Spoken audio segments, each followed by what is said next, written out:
બધાને પ્રણામ. જય જિનેન્દ્ર. આપણે હજી શાંતિ સ્તોત્રનો સ્વાધ્યાય કરી રહ્યા છીએ. થોડાક પ્રશ્ન આપણે જાણીશું. પરમાત્મા અજીતનાથને અને શાંતિનાથને ઉત્તમ કક્ષાના ગુણોની પ્રાપ્તિ થઈ છે. અજ્જવ મદ્દવ ખંતિ વિમુક્તિ સમાહિની. આ જે ગુણોની પ્રાપ્તિ થઈ કેવી રીતે પ્રાપ્ત થઈ? સેના વડે? ચાર કસાયથી મુક્ત થયા પછી. ચાર કસાયથી મુક્ત થયા. ચાલો, કયા કસાયથી કયા ગુણ પ્રાપ્ત થયા? ક્રોધ, માન, માયા, લોભ. હા, ક્રોધ નાશ થવાથી કયો ગુણ પ્રાપ્ત થાય છે? ખંતિ. ક્રોધથી ખંતિ. ખંતિ એટલે ક્ષમા. માન કસાય નાશ થવાથી. સાંભળો, કોઈકના ફોન ની અંદર કઈક ડિસ્ટર્બન્સ આવે છે.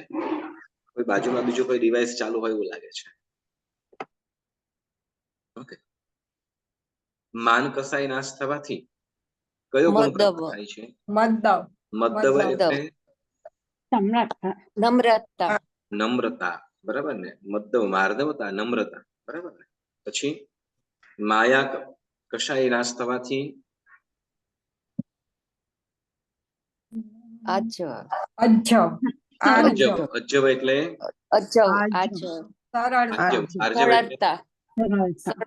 સરળતા, બરાબર ને? સરળતા, બરાબર.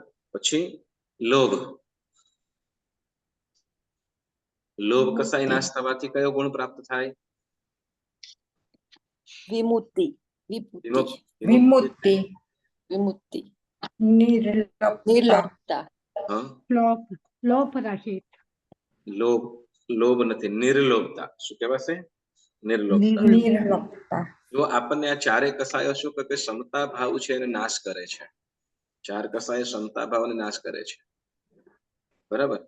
જેમ શું કે શરીરના મમત્વના કારણે આપણને શું કરે છે તો કે આરાધના કરવા દેતું નથી, બરાબર. કે શરીર ખબર છે કે શરીર નશ્વર છે, સાથે નથી આવવાનું, છતાં પણ એના પ્રત્યેનો જે રાગ એ આપણને શું કરે છે તો કે તપ ત્યાગ વગેરે કરવું જોઈએ, કરવા દેતું નથી. તો એ જ રીતે કસાયો છે એ ચારે કસાયો આ ચાર ગુણોને નાશ કરે, પણ તીર્થંકર પરમાત્મા આ ચારે કસાયનો નાશ કરી દીધો અને નાશ કરવા વાળે આ ગુણોની પ્રાપ્તિ કરે છે. આર્જવ માર્દવ,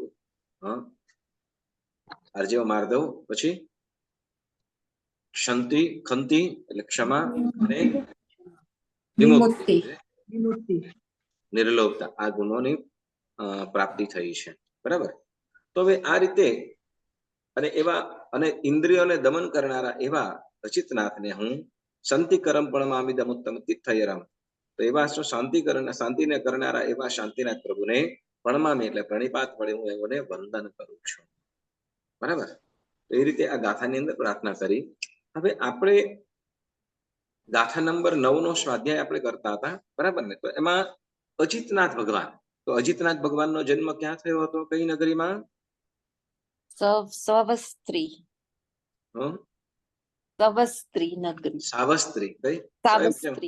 સાવસ્ત્રી યસ. તો સાવસ્ત્રી નગરીની અંદર પરમાત્મા અજીતનાથનો જન્મ થયેલો, બરાબર. તો તે વખત ત્યારે અજીતનાથ ભગવાન કેવા હતા એમના શરીરનું, એમના રૂપનું વર્ણન આ ગાથાની અંદર કરે છે. સાવત્થી પૂર્વ પત્થી વંચ વરહત્થી મથ્થય પસત્થ એટલે અયોધ્યા નગરી, અને એનાથી અયોધ્યા નગરીના તે વખતે પૂર્વ દિશા તરફ આ શ્રાવસ્તી નગરી, પૂર્વ દિશા તરફ સાવત્થી પૂર્વ પથ્થી વંચ એટલે શ્રાવસ્તી નગરી ક્યાં તો કે જે અયોધ્યા નગરી હતી એનાથી પૂર્વ દિશા તરફ આ કોઈક પાળો હશે, કોઈ નગર હશે નાનું, તો એ ત્યાં આ અજીતનાથ પ્રભુનો જન્મ થયેલો, બરાબર. અને કેવા છે? સાવત્થી પૂર્વ પથ્થી વંચ વરહત્થી મથ્થય પસત્થ. વરહત્થી એટલે અર્થ કરી ગયા હતા. વરહત્થી મથ્થય, ઉત્તમ હાથીના, ઉત્તમ હાથી હોય એનું મસ્તક કેવું હોય? એકદમ વિસ્તૃત એટલે વિશાળ, બરાબર, શોભાયમાન થતું હોય એવું. વરહદથી મથય એટલે મસ્તકની જેવા, બરાબર, વરહદથી મથય પછી વિચ્છિન્ન, વિચ્છિન્ન સંથિયમથી શ્રીચ્છ વચ્છમ, જેમ હાથીના મસ્તક કુંભસ્થળો હોય, બરાબર ને, મસ્તક ઉપર જે કુંભસ્થળ હોય એનો જે વિસ્તાર મોટા હોય એવા પ્રકાર જેમ શોભાયમાન થતું હોય એનાથી આખું વનરાય વગેરે શોભાયમાન થતું હોય એવા પ્રશસ્ત વિસ્તીર્ણ હતું. અને જેમની છાતી, બરાબર ને, એટલે જે કુંભસ્થળો છે, બરાબર ને, એવી રીતે એમની છાતી આમ એ છે. અને વચ્ચે શું શોભી રહ્યું છે? નિશ્ચલ એટલે શું કે આમ તેમ ન થાય એવું શ્રીવત્સ શોભે છે. છાતી ભગવાનને જે આપણે એમ શું કહેવાય આમ સ્ટાર જેવું, પણ સ્ટારની અંદર 5 હોય, આની અંદર 4 હોય, બરાબર, એવી રીતે શ્રીવત્સ શોભે છે એવું શ્રીવત્સ હતું. અને કેવા છે? તો કે જેની ચાલ મદ ગળતા હાથ, મદ ગળતા ચાલતા, મદ ગળતા અને લીલાએ ચાલતા એટલે તો કે મસ્તીની અંદર ચાલતા હોય, શું કહે, પોતે પોતાની દુનિયા અંદર હોય, મસ્ત રીતે ચાલતા હોય, પોતાની મોજમાં, બરાબર, પોતાની મોજમાં ચાલતા હોય તો એવા હાથી. એટલે લીલાએ ચાલતા, એટલે લીલાએ ચાલતા એટલે પોતે પોતાની મસ્તીની અંદર ચાલતા હોય. ઘણી વખત જુઓ, નાના બાળકો ચાલતા હોય ને એનું ચાલ પણ ગમે. નાના બાળક ચાલતા હોય ને તો એની ચાલ પણ ગમે. કેમ ખબર છે?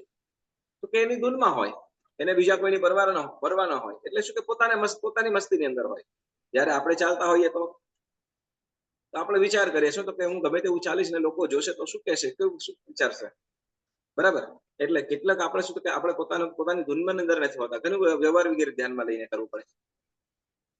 તો એવી રીતે જેમ બાળકોનું શું કે લટકા વગેરે દઈને એને પોતાની મોજથી ચાલતું હોય, એમ હાથી પર મદ કરતા એવા હાથી, એટલે મસ્ત એવા હાથી એ શું કરે છે? પોતાની ધૂનમાં ચાલે છે, શોભાયમાન થાય છે, બરાબર ને. અરે કેવા હાથીની જેમ ગંધ હસ્તી, કેવા ગંધ હસ્તી, એટલે હાથીઓમાં પણ ઉત્તમ હાથી કોણ કીધા? ગંધ હસ્તી.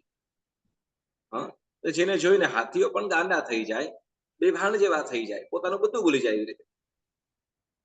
એટલે ગંધ હસ્તીની જેવા, બરાબર. એટલે ગંધ હસ્તી જેવા પાછા કેવા? તો કે જેમ ગંધ હસ્તી હોય, હાથી ઉત્તમ કીધું, અને એ હાથીઓમાં પણ પાછું ઉત્તમ હાથી કયા? તો કે ગંધ હસ્તી. એટલે ગંધ હસ્તી શું? તો કે એ ત્યાંથી પસાર થાય, જ્યાંથી પસાર થાય ત્યાં હાથીઓ, બધા હાથીઓ પણ શું થઈ જાય? તો કે બેભાન જેવા થઈ જાય, પોતાનું બધું ભૂલી જાય એવી રીતે. તો એવા હાથીની જેમ ઉત્તમ આખા વનરાજી વગેરેને શોભાયમાન કરે, આખા જંગલને વનને શોભાયમાન કરે એવો ગંધ હસ્તી, બરાબર. ગંધ હસ્તીની જેવી પ્રસન્ન, શું કહેવાય, જેમ ગંધ હસ્તી ચાલતો હોય એવા એની ચાલ પણ કેવી છે? તો કે પ્રશંસા વાળી છે, પ્રશંસનીય. જેમ શું કહેવાય કે આપણે હાથીની જેમ ચાલે, એમ કે હાથીની જેવી ચાલે, પુરુષ માટે હાથી જેવી વાત. અને એ રીતે એટલે હાથી જેવી ચાલ. અને ત્યાર પછી કેવું છે કે એ ભગવાનના હાથ કેવા છે?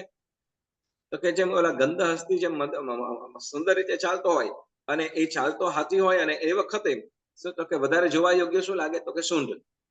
હાથીજીને સૂંઢ હોય, હાથીની સૂંઢ એકદમ આમ લટકતી હોય, અને એકદમ શું કહેવાય કે હલન ચલન કરતા હોય સૂંઢથી, તો વધુ આનંદકારી બને, વધુ આનંદકારી બને.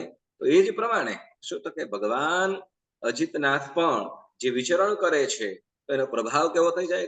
કેવી ચાલ છે? તો કે ગંધ હસ્તે જેવી ચાલ, અને શું કહેવાય? તો કે સર્વ દિશાઓને શોભાયમાન કરે, અને બંને હાથ કેવા? તો કે જેમ સૂંઢ લટકતી હોય એની સૂંઢની મુવમેન્ટ થાય, સૂંઢની મુવમેન્ટ, હલન ચલન શું કહેવાય હલાવતો હોય હાથી, અને જે એની એ તો સહજ રીતે હલાવતો હોય, પરંતુ છતાં એને જોનારને શું થાય? તો કે મજા આવે. તો એ જ રીતે પરમાત્માના હાથ જે શું કહેવાય, પરમાત્મા જ્યારે વિહાર કરે છે તો તે વખતે હાથ હલે તો જેમ હાથીની સૂંઢ જેમ લોકોને જોવામાં આનંદકારી બને છે અને દિશાઓને શોભાયમાન કરે છે, એમ પરમાત્માના હાથ પણ એ રીતે હલે છે. શું તો કે ઢીચણ સુધી પહોંચે. ક્યાં? જે ઢીચણ કરતા પણ નીચે સુધી પરમાત્માના હાથ પહોંચે એવા લાંબા હોય. ભગવાનના હાથ કેવા હોય? તો કે શું આપણા હાથ તો શું તો કે ઢીચણથી ઉપર જ, કોઈ એવું ખરું કે ઢીંચણ સુધી નીચે ઢીંચણ ઉભા હોય ને ઢીંચણ સુધી પહોંચી શકે એવું કોઈ એવું હોય? હેલો, કોઈ હોઈ શકે એવું? બહુ ઓછા હોય એમ બહુ ઓછા હોય. તમને કદાચ શું કહેવાય કે મહાત્મા ગાંધીનું નામ તો સાંભળ્યું છે ને? હા. એમના હાથ છેક ઢીંચણ સુધી નીચે પહોંચતા. પછી પૂજ્ય આપણે જંબુ વિજયજી મહારાજ સાહેબ, જે લગભગ 20 વર્ષ પહેલા જેનો કાળધર્મ થયો, 2000 લગભગ 3 માં કે ના સોરી 2008 માં કે 10 ની અંદર આસપાસ એ જેઓનો કાળધર્મ થયો, તો એવા મહારાજ સાહેબ જે લગભગ 18 થી 20 ભાષાઓના જે જાણકાર હતા, એવા બધા દેશોની ભાષા, જાપાનીઝ થી લઈને અમેરિકન બધી ભાષાઓ જે જાણતા એવા મહારાજ સાહેબ એ ચાલે ને તો એના હાથ પણ ક્યાં છે કે ઢીંચણથી નીચે જાય. તો મૂળ વસ્તુ એ કહીએ કે તીર્થંકર પરમાત્માના હાથ ક્યાં સુધી, તો કે છે ઢીંચણથી પણ નીચે સુધી જાય. એટલે શું કે લાંબા હાથ, જેમ સૂંઢ લાંબી હોય અને જેમ રળિયામને લાગતું હોય, એમ પરમાત્માના હાથ પણ એવા સુંદર મજાના શોભે છે, એમ કે છે. એટલે કે સૂંઢ જેવી. અને શું કહેવાય, અને હવે આવા પરમાત્માનો વર્ણ કેવો છે, તો કે જેમ દંત કણગ. દંત કણગ એટલે સોનું, સુવર્ણ. દંત કણગ એટલે સુવર્ણ, સોનું, બરાબર ને? અને એમાં દંત એટલે તપેલું હોય એકદમ. જેટલું સોનાનું એક વિશેષતા, જેટલું તપાવે ને એટલું વધારે રંગ આવે, વધારે ચમકે, બરાબર ને? તો એટલે શું, એટલે જેમ એકદમ આપણી પાસે કદાચ દાગીના હોય 5-10 વર્ષથી પડ્યા હોય એમને, અને કદાચ એને એકદમ શું કહેવાય તપાવીને ઓલું શું ચોખ્ખું કરવામાં આવે તો કેવું એકદમ ચટકતું થઈ જાય ને. હા, તો એ જ પ્રમાણે શું, તો કે દંત કણગ એટલે જેમ તપેલું સોનું હોય અને એ રીતે એમનો સુવર્ણનો વર્ણ આખું શરીર શોભી રહ્યું છે. સુવર્ણ વર્ણે પરમાત્મા શોભી રહ્યા છે, એવું કે છે. દંત કનગ રૂઅગ. રૂઅગ એટલે રૂપ. દંત કનગ રૂઅગ. હા, અને પછી શું કે છે, એટલે સ્વચ્છ એકદમ ચોખ્ખું શુદ્ધ થયેલા સોના જેવો જેનો વર્ણ છે, બરાબર? દંત કનગ રૂઅગ. પછી કે છે નિરુવહય પિંજરમ. નિરુવહય પિંજરમ, એવા પ્રકાર, પિંજરમ એટલે શરીર, એવા ઉત્તમ પ્રકારનું નિર્મળ એવા સુવર્ણ જેવો જેનો વર્ણ છે. દંત કનગ રૂઅગ નિરુવહય પિંજરમ એટલે શરીર. હવે પિંજરમ લખણો વચ્ચીય. લખણો એટલે લક્ષણોથી યુક્ત. સુંદર પણ ખરું, ચાલ પણ અદ્ભુત, હાથ પણ કહેવાય તો હાથીની સૂંઢ જેવા એકદમ નિર્મળ દેખાય. નિર્મળ એટલે કે શુભકારી, આનંદકારી દેખાય. અને ચાલ પણ હાથી જેવી. એમની છાતી કેવી, તો કે શું કહેવાય હાથીના કુંભ સ્થળ જેવી. વચ્ચે શ્રીવત્સ પણ સુંદર મજાનું શોભી રહ્યું છે. હવે આ બધું તો લક્ષણો તો ઉત્તમ છે જ, પણ સાથે એટલે હવે તો કે પવર લક્ષણો વચ્ચે, પવર એટલે ઉત્તમ, લક્ષણોથી જે શોભી રહ્યા છે. કેવા છે? ઉત્તમ એવા લક્ષણોથી યુક્ત, પવર લક્ષણો વચ્ચે.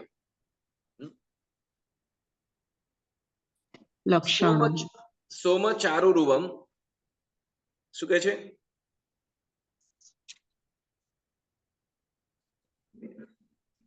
પવર લક્ષણો વચ્ચે એટલે ઉત્તમ લક્ષણોથી યુક્ત. અને પછી એમ કે છે સોમ ચારુ રૂવમ સુઈ સોહમણા ભીરામ પરમ રમણીજ્ય. એટલે શું કહે, સુઈ સુહમણા ભીરામ એટલે સર્વ દિશાઓને શોભામાન કરે છે એવા.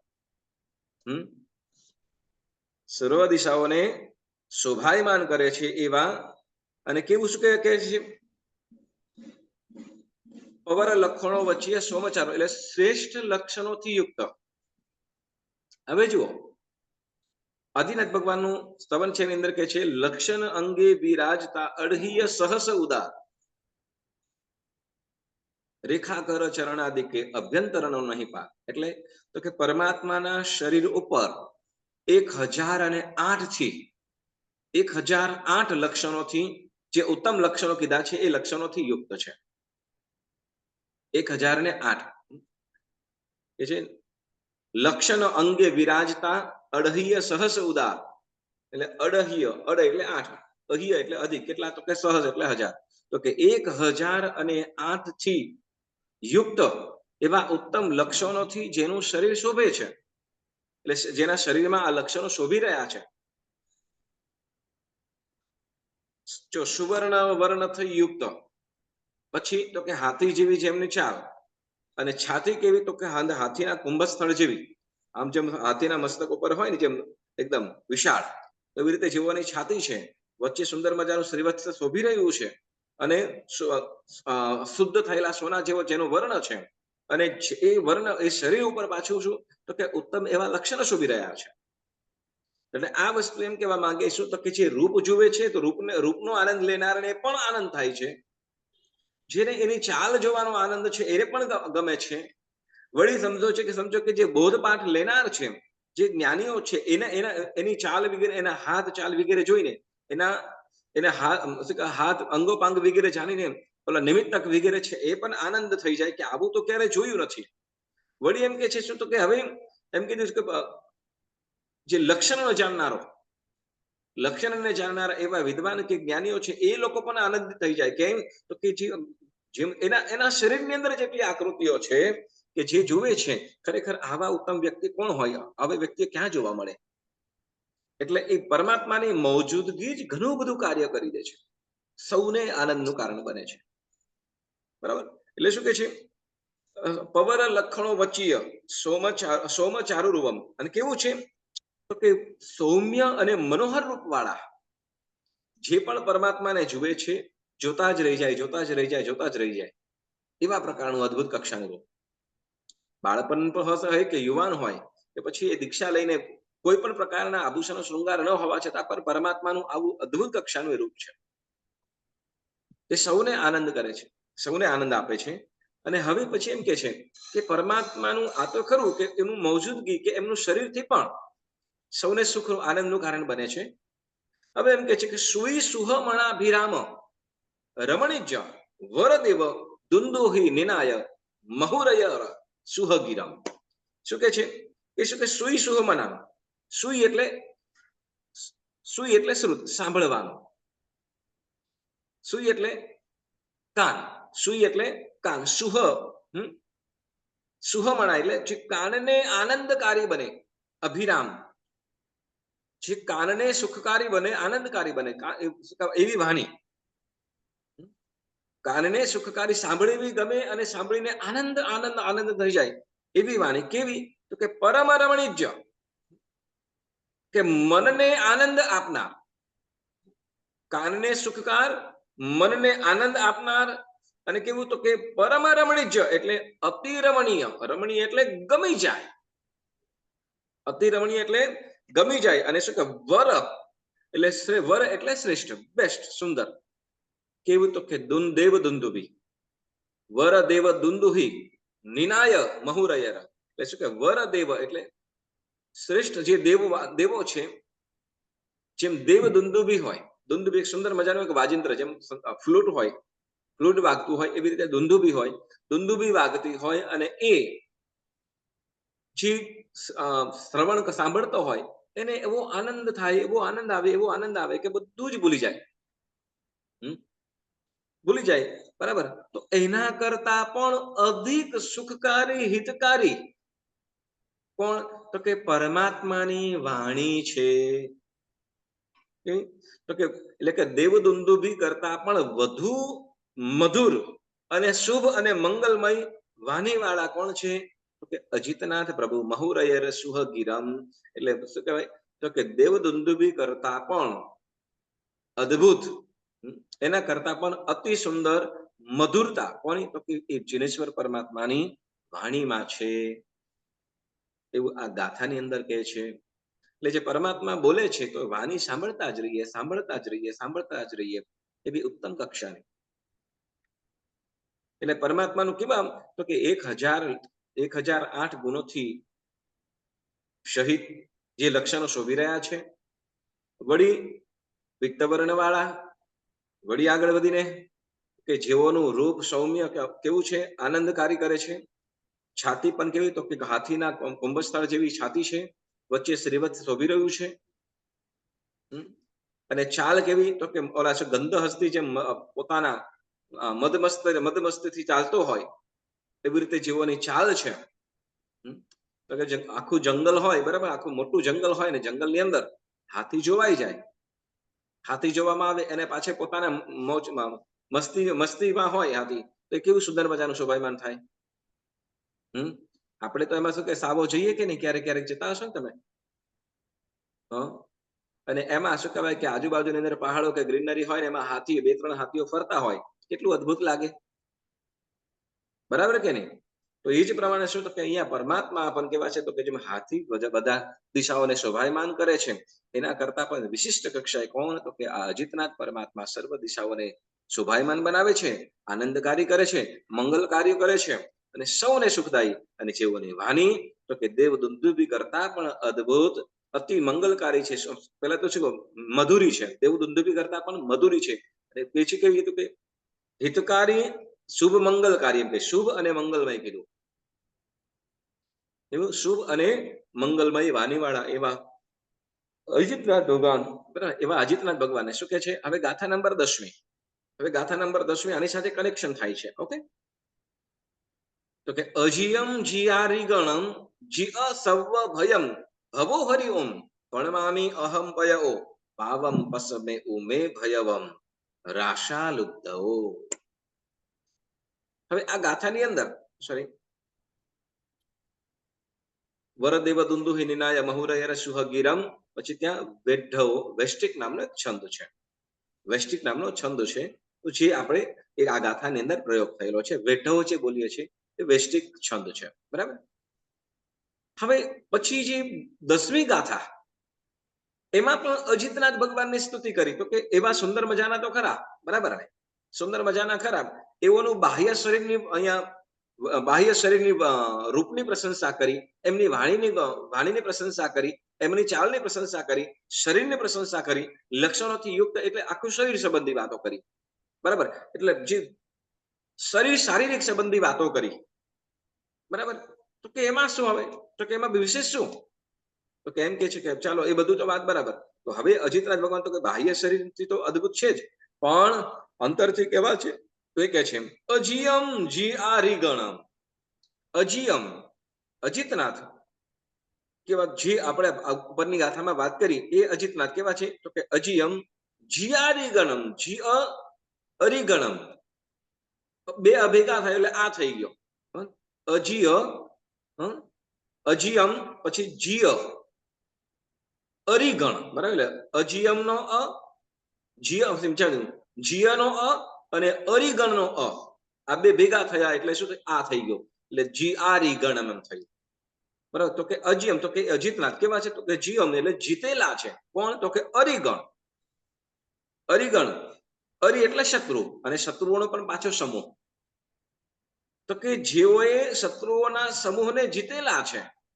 અજિયમ જીયારી ગણમ, શત્રુઓના સમૂહ એટલે ઘણા બધા શત્રુઓ.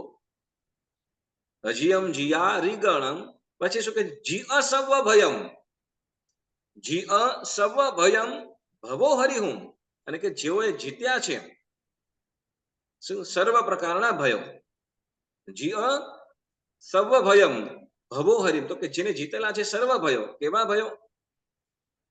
કેવા ભયો? તો કે ભવો હરિમ, તો કે જે ભવમાં જે હરણ કરી જાય છે, ભવમાં જે લઈ જાય છે, એવા શત્રુઓને જેને જીત્યા છે. બોલો, બીજા ભવમાં કોણ લઈ જાય? ભવમાં કોણ લઈ જાય? આપણે પરભવમાંથી આ ભવમાં આવ્યા અને આ ભવમાંથી ક્યાંક બીજા ભવમાં જશું કે નહીં? હા, જશું. કોણ લઈ જાય? કર્મ, આપણા કર્મ. હા, કર્મ રૂપી શત્રુઓ. કોણ? કર્મ. ભવો હરિમ એટલે જે ભવમાં હરણ કરી જાય છે, એટલે ભવમાં જે લઈ જાય છે એવા શત્રુઓને જેને જીત્યા છે. તો એવા શત્રુઓ કોણ? તો કે કર્મ. કોણ? 8 પ્રકારના છે કર્મ કીધા છે તે. એટલે અજિયમ જીઆરી ગણમ જીઅ સવ્વ ભયમ ભવો હરિઓમ, તો કે જેને શું કહેવાય કે બધાને ભય શેનો છે? કર્મનો. શેનો? આપણને ડરવું શેનાથી? કર્મથી ડરવું. આપણે ડરવા જેવું શેનાથી છે? કર્મથી. કેમ કે કર્મ ક્યારે શું બંધાય કાંઈ ક્યારે કેવા બંધાશે ખબર નહીં. એટલે હર હંમેશ આપણે સાવચેતી પૂર્વક આપણું જીવન જીવવું જોઈએ, બરાબર. એટલે કર્મબંધથી અટકવાનો. એટલે ભવો હરિઓમ કે છે પણમામી અહમ પયઓ, પણમામી અહમ પયઓ, શું તો કે એઓને હું પણમામી, તેઓના ચરણ કમળને, પયઓ એટલે ચરણ કમળ, પાદ પદ્મને શું કરું છું? પયઓ, પણમામી એટલે નમસ્કાર કરું છું, તેઓના ચરણમાં વંદન કરું છું. કેવા? પણમામી હમ પયો પાવમ પસમેઉ મે ભયવમ. પાવમ પસમેવું, શું તો કે પાવ, પાવમ એટલે પાપ. જેઓને નમન કરવાથી અથવા જેઓએ પાપને શું કર્યું છે? તો કે જેના આદરપૂર્વક, પયઓ એટલે આદરપૂર્વક મન વચન કાયાના પ્રણિધાનપૂર્વક, મન વચન કાયાના પ્રણિધાનપૂર્વક એઓને શું કરું? નમન કરું છું. હવે જો મન વચન કાયાનું પ્રણિધાન એટલે તો કે જુઓ, આપણે પ્રણિધાન શબ્દની અંદર જ્યારે જાવંતી ચૈયાઈમ સૂત્ર બોલતા હોય, જાવંત કે વિસાહુ બોલતા હોઈએ કે જયવિરાય સૂત્ર બોલતા હોઈએ, બરાબર ને? તો તે વખતે શું કરીએ છીએ? હાથ આપણે જોડીએ છીએ, બરાબર ને? હાથ જોડીને આપણે મસ્તક ઉપર કરીએ. તો આને પણ એક પ્રકારનું પ્રણિધાન કીધું. પણ એમ કે મન વચન કાયા ત્રણેયના યોગ પૂર્વક જે આપણે નમન કરીએ એને પણ પ્રણિધાન કહેવાય છે. એટલે પયો એટલે આદરપૂર્વક, એટલે શું તો કે નમન કરવું મન વચન કાયાથી, બરાબર? જેમ કે મથઈને વંદામી, આપણે બોલીએ મથઈને વંદામી બોલતા હોઈએ, તો મથઈને વંદામી બોલતા આપણું પ્રણિધાન કેવું હોવું જોઈએ? તો કે બે હાથ બે પગ અને મસ્તક, આ પાંચેય વસ્તુ આપણે જમીનને સ્પર્શ થવું જોઈએ, તો એ આપણું પ્રણિધાન પૂર્વકનું વંદન થયું એમ કહેવાય. બાકી શું તો કે ઈચ્છામી કપાસમાં વંદિમ જાવણી જાની શિયા થઈને વંદામી આટલું કરી લો, આપણે મસ્ત ખાલી નમાવી દીધું આલે, બરાબર? બાકી કાંઈ ના કર્યું, તો ત્યાં પ્રણિધાન સચવાતો નથી, બરાબર? તો પ્રણિધાન ત્યાં સચવાતો નથી. એટલે જે મન વચન કાયા ત્રણેયના પ્રણિધાન પૂર્વક એટલે ત્રણેય પૂર્વક. હા, જો શરીરથી રહી ગયા છો તો વસ્તુ આખી અલગ છે, પણ તો જેટલી વસ્તુ પોસિબલ હોય, જેટલું આપણે કરી શકતા હોય તો એ ચોક્કસ કરવું જોઈએ. એટલે શું કે અહમ પયો, પણમામી અહમ પયો, તેઓને હું નમન કરું છું, પ્રણામ કરું છું. કેવા? તો કે અને એઓને કરેલા નમસ્કાર શું કરે છે? તો કે પાવમ પસમેવું, તો કે પાપ કર્મને શું કહે છે? સમાવો. એઓના ચરણ કમળ શું કરે? તો કે એના ચરણ કમળમાં નમન કરું કે જેવો અશુભ કર્મ, પાપને એટલે અશુભ કર્મને શું કરે છે? તો કે ઉપસમાવી દે છે, સમાવનારા છે એટલે કે દૂર કરી દે છે અને ઢાંકી દે છે, અથવા દૂર કરી દે છે.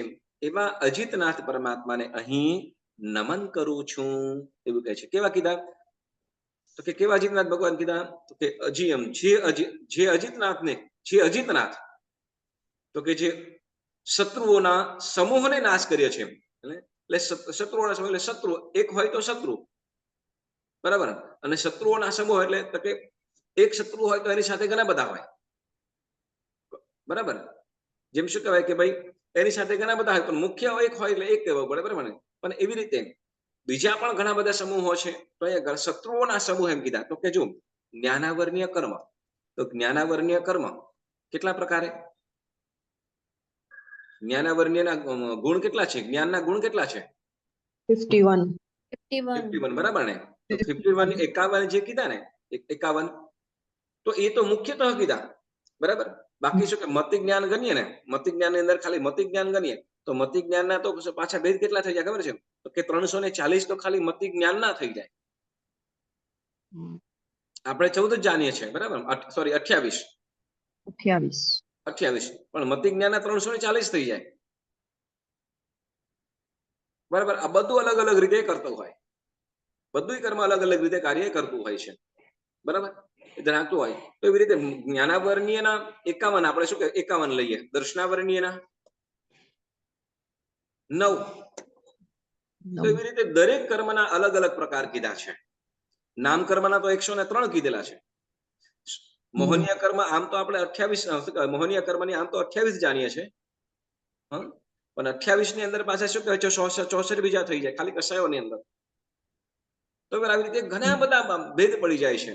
તો એ શું કહેવાય કે એક જ કર્મ એક, પણ એના સાથીદારો ઘણા બધા. જ્ઞાનવર્ણ્યના તો કે શું કહેવાય કે આપણે 5 કહીએ છીએ, અને 51, દર્શનાવર્ણ્યના 9, વેદનીયના 2, મોહનીયના 28, નામકર્મના 103, ગોત્રના 2, આયુષ્યના 4, અંતરાયના 5. તો આમ અલગ અલગ કર્મના શત્રુઓ છે. આ કેવા છે? તો કે જે આપણને ભવ ભ્રમણમાં ભમાવે છે, એવા શત્રુઓને, એટલે કર્મરૂપી શત્રુઓને જેને નાશ કર્યા છે, કે જે ભવની અંદર ભ્રમણ કરાવે છે, એવા અજિતનાથ. બરાબર. ભવો હરિયું પણમામી અહમ પયો, કેવા? પણમામી અહમ પયો, એઓના ચરણ કમળમાં પ્રણામ કરું છું, નમન કરું છું. કેવો? તો કે પ્રણિધાન પૂર્વક મન વચન કાયા ત્રિવિહેન, એટલે ત્રિકરણ યોગ પૂર્વક હું એઓને નમન કરું છું. કેવા? પાવમ પસયો, કે એઓના ચરણ કમળમાં નમન કરવાથી શું થાય છે? તો કે અશુભ પાપ કર્મ ઉપશાંત થઈ જાય છે, નાશ થઈ જાય છે. એવા અજિતનાથ ભગવાનને હું પ્રણિધાન પૂર્વક નમન કરું છું. એટલે નામ સ્મરણ. જો અહીંયા અરિહંતનું સ્મરણ કરતા શું? તો કે અરિહંત થઈ શકાય. એટલે તો કે જે શત્રુ કર્મરૂપી શત્રુઓ છે, એ આ અરિહંતના રટણથી, એના નામ સ્મરણથી, એની આજ્ઞા પાલન પૂર્વક આપણું જીવન જીવાતું હોય તો એ અભ્યંતર શું કહેવાય, જે કર્મરૂપી શત્રુઓ છે એ નાશ પામે છે, દૂર થઈ જાય છે. એવું આ ગાથા નંબર 10 માં કહેવામાં આવ્યું છે.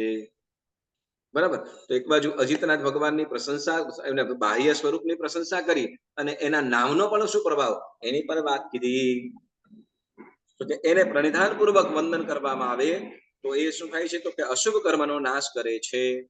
કારણ તો કે એ શત્રુઓને જીતી ગયેલા છે, જે કર્મરૂપી શત્રુઓને જીતી ગયેલા છે. એટલે એના નામ સ્મરણથી, એના વંદન પૂજનથી પણ શું થાય છે? તો કે કર્મરૂપી શત્રુઓ નાશ પામે છે, ઉપશાંત થઈ જાય છે.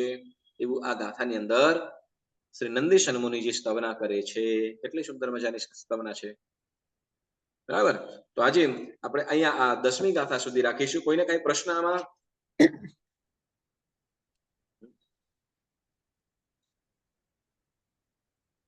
પનમામી અહમ પયો પાવમ પસમેવું મે ભયવમ, પાપ ઉપશાંત થઈ જાય. હે ભગવંત, મારા પાપનો ઉપશાંત કરો, નાશ કરો. એવું આ ગાથાની અંદર જણાવે છે. રાસાલુબ્ધવો, એટલે રાસાલુબ્ધક નામનું આ છંદ કહેવામાં આવ્યું છે. એટલે જે ગાથાઓની અંદર પાછળ જે પદ આવે છે ને, જેમ દાહા દાહા દાહા, વળી અપરાંતિકા, ક્યાંક વેઢવ, ક્યાંક લલી અયમ, તો આ બધા જે પદ મૂકવેલા છે છેલ્લે, તો એ ગાથાઓના છંદ હતા તે વખત, તે સમયની અંદરના. તો જે આ છંદ અત્યારે એ નામ એ પ્રમાણે બોલાય. બરાબર. ચાલો, તો આજે હવે આમાં કોઈને કઈ પ્રશ્ન? તો હવે સાંભળો, હવે તમને આજે કાં તો કાલે તમને 1 થી 10 ગાથાની અંદરના તમને ક્વેશ્ચન મોકલાવીશ. લગભગ 20 જેટલા ક્વેશ્ચન તમને મોકલાવીશ. તો તમે બધાએ સ્વાધ્યાય કરવાનું છે, અને આવતી વખતે તમને બધાને ચોક્કસ પૂછીશ. બરાબર. તો આજનો સ્વાધ્યાય અહીં આપણે સ્થગિત કરીએ. જીના આજ્ઞા વિરુદ્ધ કઈ પણ બોલાયું હોય તો મન વચન કાયથી ત્રિવિધે ઈચ્છામિ. હવે જેમણે ગાથા દેવાની છે એ લોકો ગાથા દેવાનું.